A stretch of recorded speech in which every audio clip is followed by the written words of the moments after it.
Hi good morning Aaron. Today we are discuss about gastrointestinal disorder. ठीक है।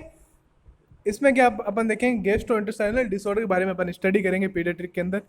Gastrointestinal tract is about 5 to 6 metre long and consist of upper and lower gastrointestinal tract. मतलब GIT है वो 5 to 6 metre long होता है और consist होता है अपर के अंदर ओरल कैविटी आती है, इसोफेगस आता है और स्टोमक आता है, और लोअर के अंदर स्मॉल एंड लार्ज इंटेस्टाइन आती है। ठीक है। अपर और लोअर पार्ट को बोलते हैं, मिला के बोलते हैं इसको GIT, gastrointestinal tract. First अपन डिसऑर्डर देते हैं ट्रैकियो इसोफेजियल फिस्टुला, शॉर्ट में बोलते हैं टीएफ, एंड इसोफेजियल अट्रेजिया। ठीक है। अब देखो इसमें क्या होता है, oesophagus does not develop properly, मतलब जो इसोफेगस होता है वो पूरी तरह से डेवलप नहीं होता है। ठीक है। इसमें क्या होता है, जो इसोफेगस है उसका प्रॉपर डेवलपमेंट नहीं होता।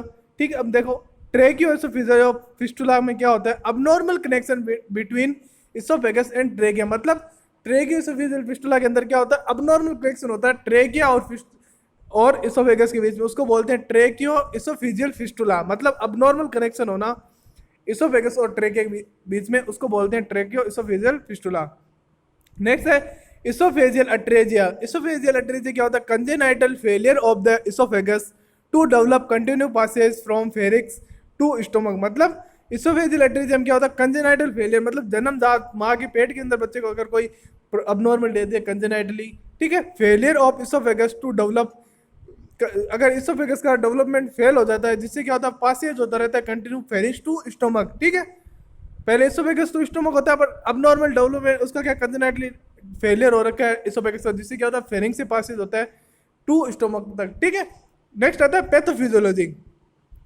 अब पैथोफिजियोलॉजी के अंदर क्या होता है, during 4th week of embryogenic development cells of endoderm form primitive gut. मतलब कि 4th week of embryogenic development के अंदर क्या होता है, जिस टाइम बच्चे के हाथ पैर बॉडी के जो पार्ट्स है वो डेवलपमेंट होते रहते हैं, उस टाइम सेल्स ऑफ एंडोड्रम जो प्रिमिटिव गट है, ठीक है, वो फॉर्म बनाती है, प्रिमिटिव गट बनाती है। ठीक है।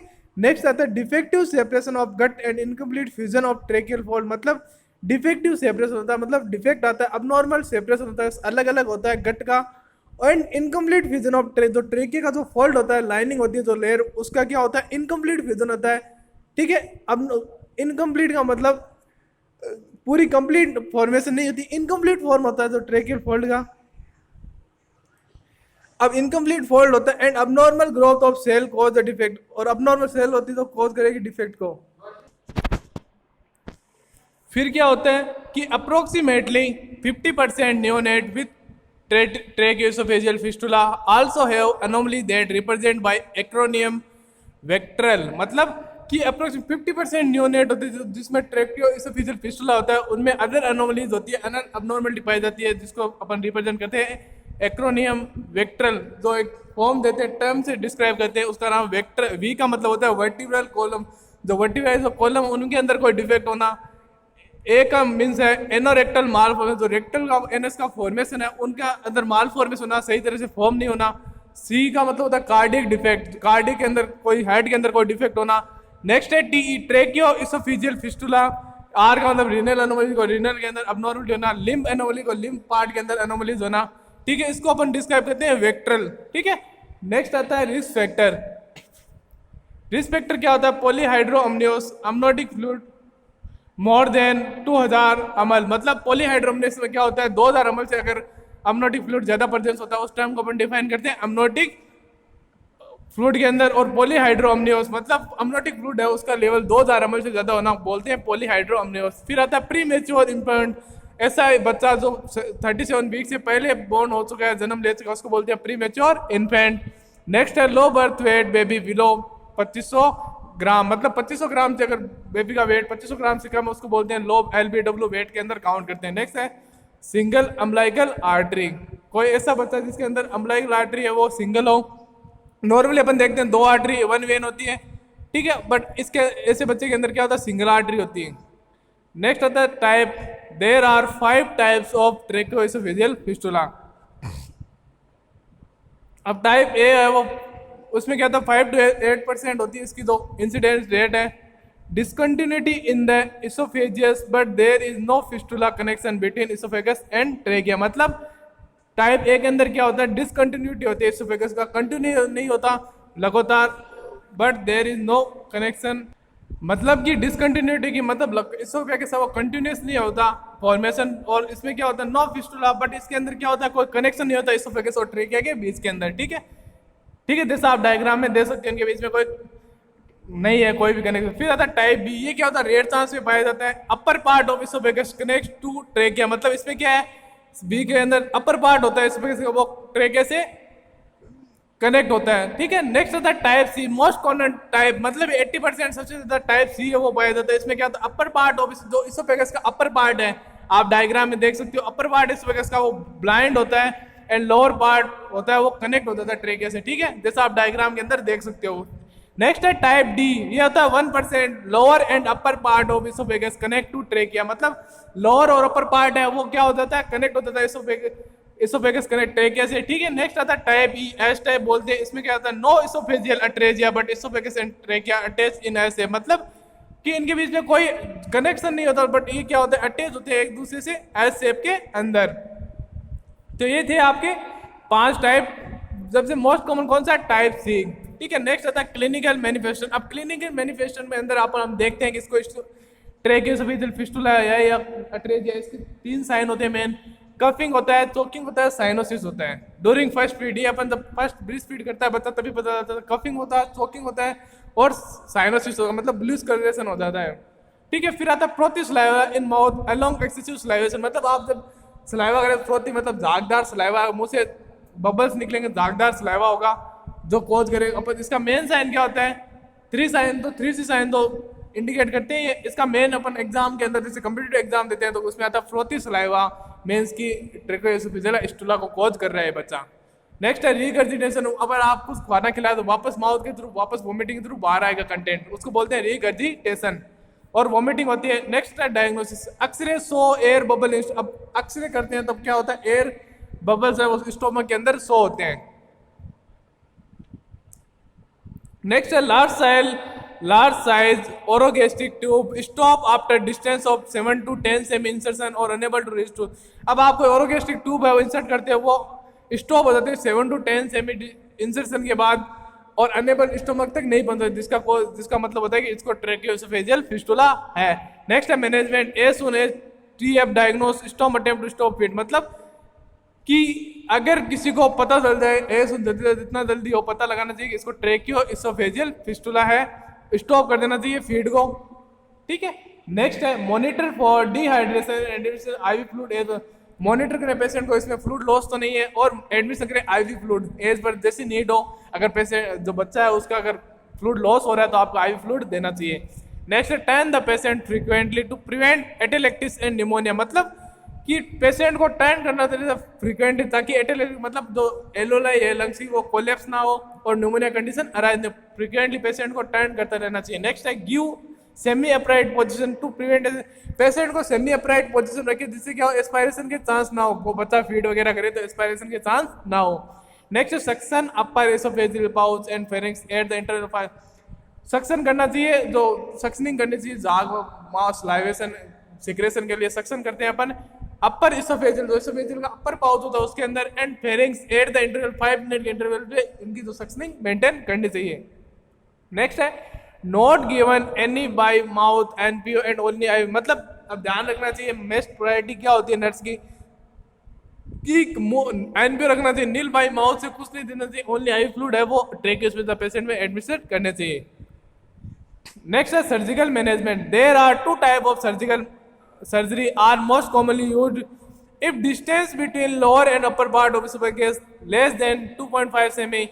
अगर देखो अगर डिस्टेंस है लोअर और अपर पार्ट ऑफ इसोफेगस में 2.5 सेमी कम डिस्टेंस है तो क्या करना, पहले लाइगेशन करो फिस्टुला को लाइगेट कर दो, and anastomosis of both end of oesophagus, मतलब पहले क्या लाइगेशन करना है, ठीक है, सूचर लगाएं, और फिर क्या आपस में जोड़ दो, बोथ एंड इसोफेगस के दोनों बोथ को आपस में जोड़ दो, एनास्टोमोसिस मतलब आपस में जोड़ना।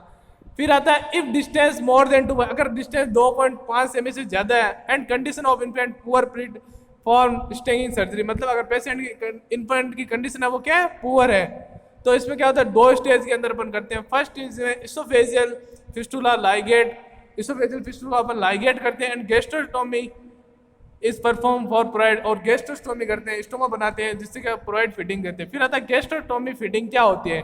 Surgical crusting of gastric fistula through the abdomen usually mainly for introducing food in the stomach. मतलब सर्जिकल गैस्ट्रोस्टोमी फीडिंग क्या होती है कि सर्जिकल क्रिस्टन करते हैं, एक होल बनाते हैं, गैस्ट्रिक फिस्टुला बनाते हैं एब्डोमेन वॉल के अंदर, जो किस लिए यूज लिया जाता है? फूड, स्टोमक में फूड डालने के लिए, ठीक है।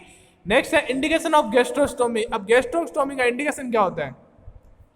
Oesophageal atresia require a temporary gastrostomy. अब इसोफेजियल अटैचिया है किसी पेशेंट को तो क्या होता है? टेम्पररी गैस्ट्रोस्टोमी फीडिंग रिक्वायर होती है, इसलिए इनफेंट रिक्वायर प्रोलॉन्ग। अब जो एक बच्चा है जिसको इसोफेजियल अटैचिया तो आत्मा तो मैं अपन सर्जिकल मैनेजमेंट कर नहीं सकते, इसलिए प्रोलॉन्ग आर्टिफिशियल फीडिंग उसको प्रोवाइड करते हैं। नेक्स्ट है observation during gastrostomy feeding. Check residual amount before feeding. आपको क्या करना है? Residual amount. अब देखो ऑब्जर्वेशन ड्यूरिंग गैस्ट्रोटोमी, आपको क्या क्या ऑब्जर्व करना है गैस्ट्रोटोमी फीडिंग देते time? Check residual amount before feeding. आपको ये देखना है स्टोमक के अंदर कितना फीडिंग अमाउंट है वो फ्लूइड का प्रेजेंट है, ठीक है। If residual volume is more than 100 ml, अगर आप देखते हो कि रेजिडुअल वॉल्यूम कितना है, ठीक है, अगर 100 ml से ज्यादा है तो आपको फीडिंग नहीं देनी, ठीक है। Because large residual volume indicate delayed gastric empty because में एस्पायरेशन।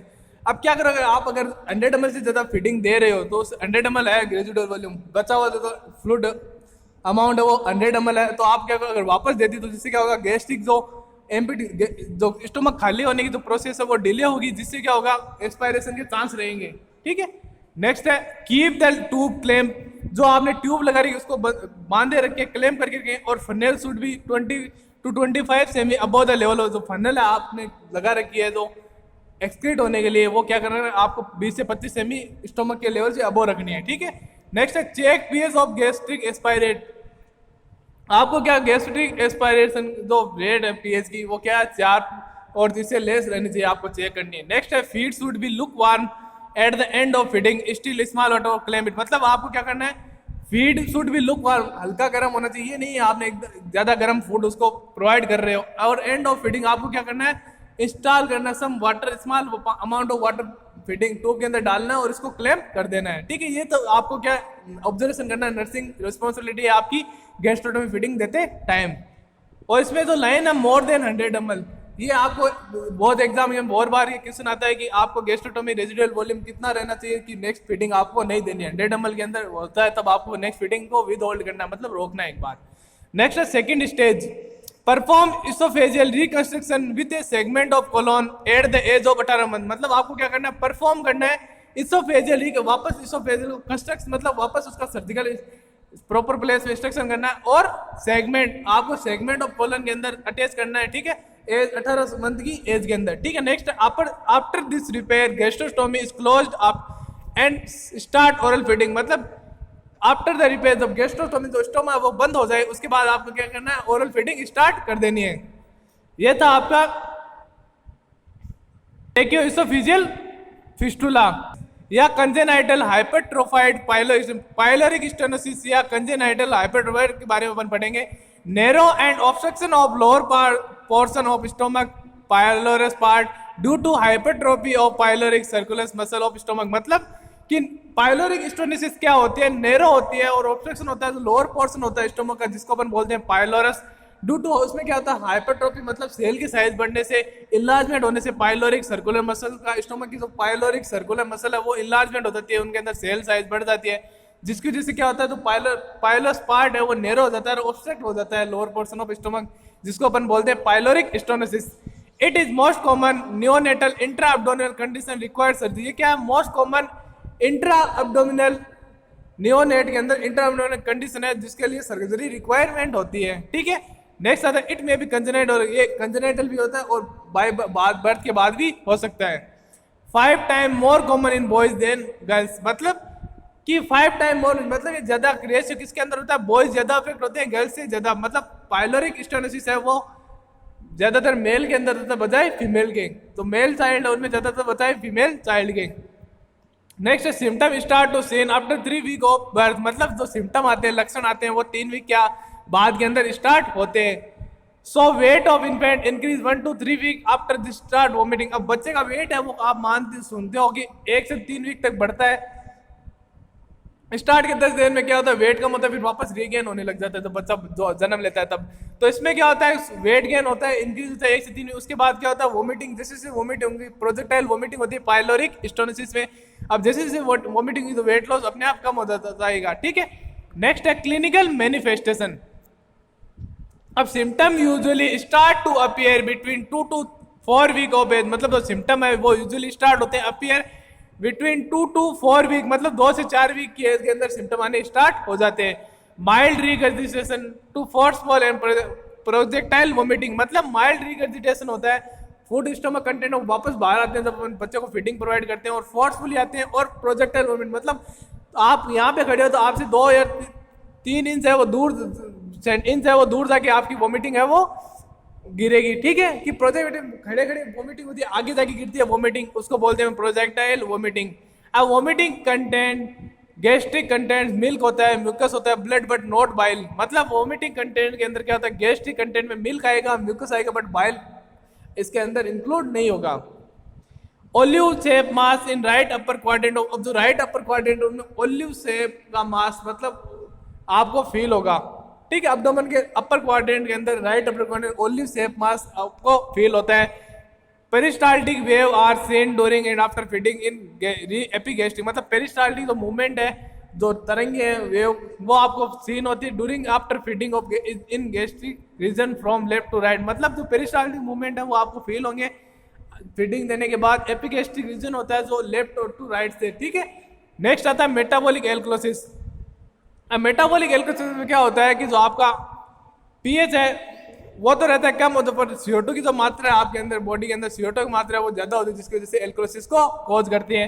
नेक्स्ट है चाइल्ड फील। चाइल्ड क्या हंग्री फील करता है क्योंकि उसको प्रॉपर न्यूट्रिशन नहीं मिल रहा, जिसके चाइल्ड क्योंकि उसको बार बार वोमिटिंग हो रही है, तो उसकी वजह से वेट लॉस हो रहा है, इलेक्ट्रल इम्बैलेंस, चाइल्ड उसकी जो भूख है वो शांत नहीं होती है। नेक्स्ट है कॉन्स्टिपेशन। बच्चे का क्या होता है, जो स्टूल वगैरह वो हार्ड हो जाता है, जिसकी वजह से फ्लूइड स्टोमक में नहीं है, कंटेंट कम होते हैं फ्लूइड, इलेक्ट्रल इम्बैलेंस, जिसकी वजह से जो स्टूल है वो हार्ड हो जाता है, जिसकी वजह से पेशेंट को कॉन्स्टिपेशन की दिक्कत रहती है। नेक्स्ट है greening stool due to starvation. अब बच्चे क्या हो रहा है, उसको स्टारवेशन का मतलब होता है बच्चा प्रॉपर अमाउंट में खाना नहीं ले पा रहा, जिसकी वजह से ग्रीन कलर का स्टूल प्रेजेंट होता है बच्चे के अंदर। ये देखो डायग्राम जिसमें दिखाया गया, लोअर ऑफ स्टोफेजियल स्पिंटर वाल है, स्टोमक कंटेंट है, ठीक है, इसोफेगस में पाइलो वाल है, ये क्या हो गया नेरो रखा है यहाँ से, ठीक है। नेक्स्ट है diagnosis. Barium meal X ray study reveal delayed emptying gastric under. तो बेरियम मील एक्सरे करते हैं, उसमें क्या होता है, बेरियम अपन इंट्रोड्यूस कराते हैं स्टोमक कैविटी के अंदर, जिससे क्या होता है एम्पिटी डिले दिखा रहा है कि गैस्ट्रिक कंटेंट है वो डिले एम्पिटी हो रहा है, गैस्ट्रिक स्टोमक है वो डिले बहुत धीरे धीरे खाली हो रहा है। नेक्स्ट है सर्जिकल मैनेजमेंट। अब सर्जिकल मैनेजमेंट में क्या देखते हैं, पाइलोरोमायोटोमी, मतलब इसको बोलते हैं पाइलोरोमायोटोमी। तो पाइलोस पार्ट उसको इंसिजन करके फ्रेडेट रेमडेस्टेट एंड प्रोसीजर, इसका दूसरा नाम है फ्रेडेट रेमस्टेड प्रोसीजर। पाइलोरोमायोटोमी दूसरा नाम है ये।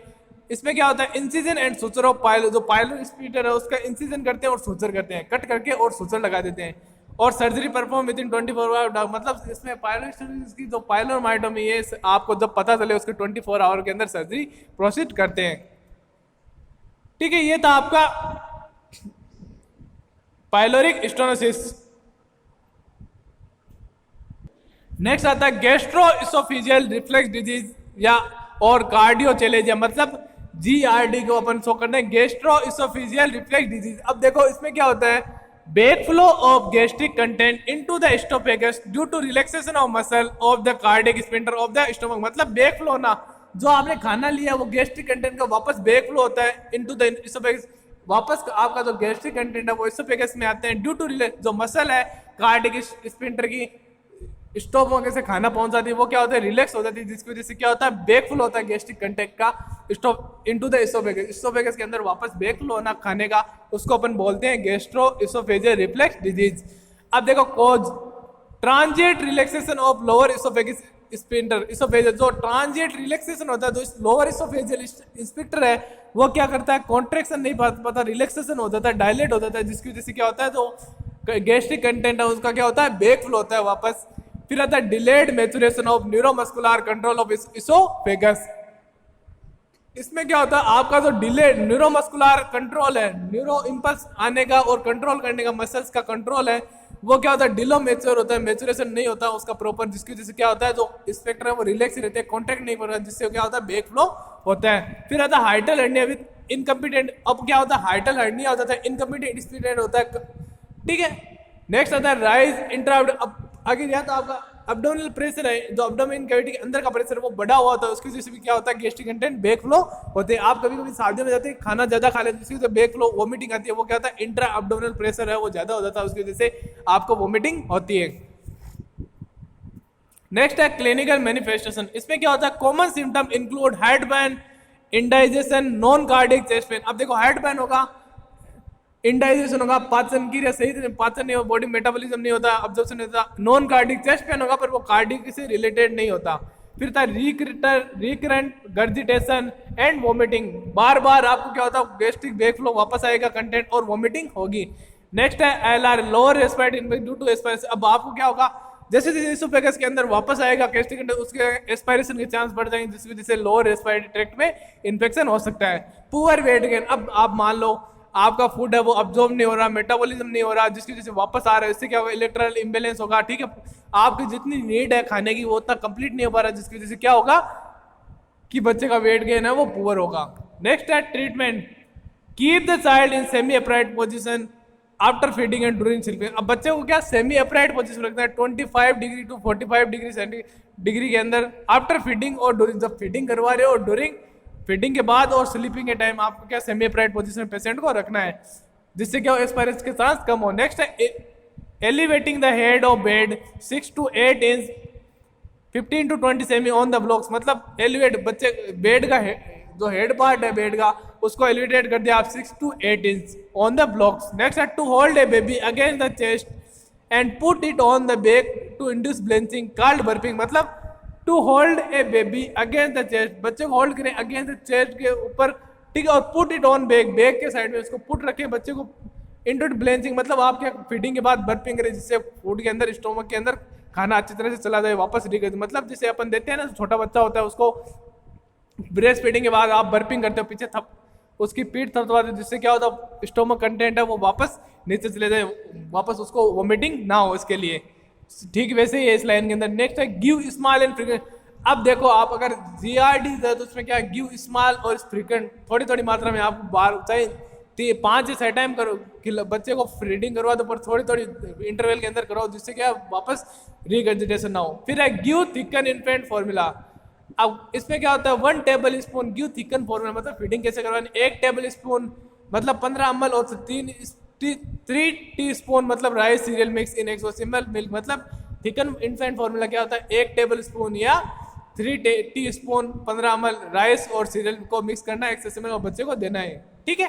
फिर आता है सर्जिकल मैनेजमेंट। अब सर्जिकल मैनेजमेंट में क्या होता है फंडो अप्लाइकेशन में क्या होता है procedure use to treat GERD gastroesophageal reflux and hiatal hernia by reestablishing a gastroesophageal angle and creating a barrier to intrathoracic gastric displacement। मतलब फंडो एप्लीकेशन में क्या होता है एक प्रोसेस होता है जो जीआरडी को ट्रीट करने वो हाइटल hernia, जिसमें क्या होता है रीस्टाब्लिश वापस एसोफेजियल जो एंगल है उसको रीस्टाब्लिश किया जाता है, वापस सही जगह प्लेस किया जाता है और creating a barrier intrathoracic gastric displacement. मतलब एक बैरियर की जो इंट्राथोरेसिक कैविटी और गैस्ट्रिक के बीच से डिस्प्लेसमेंट का काम करता है, उनको सेपरेट करता है।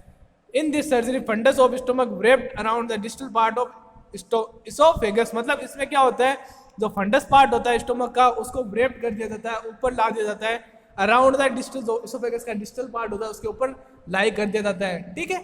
ये होता है सर्जिकल मैनेजमेंट। ये थी आपकी जीआईटी से रिलेटेड 3 डिसऑर्डर, बाकी अपन नेक्स्ट क्लास के अंदर डिस्कस करेंगे।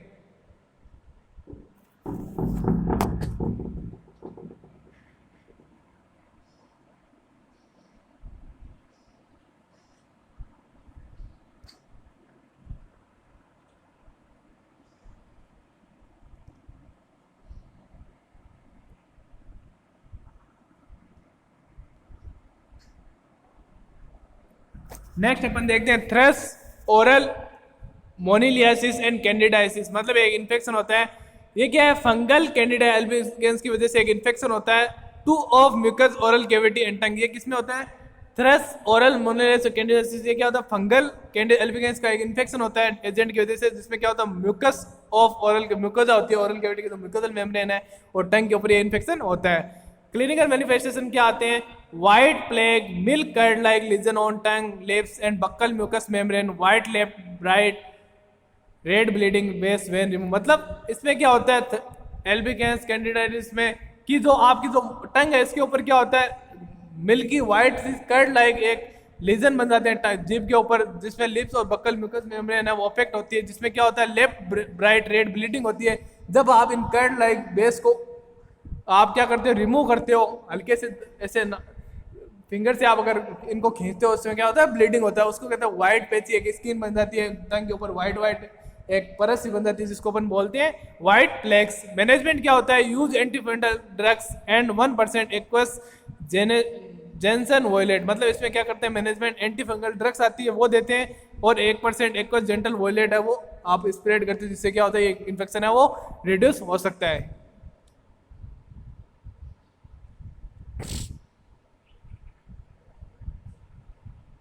बाकी का अपन नेक्स्ट क्लास के अंदर डिस्कस करेंगे।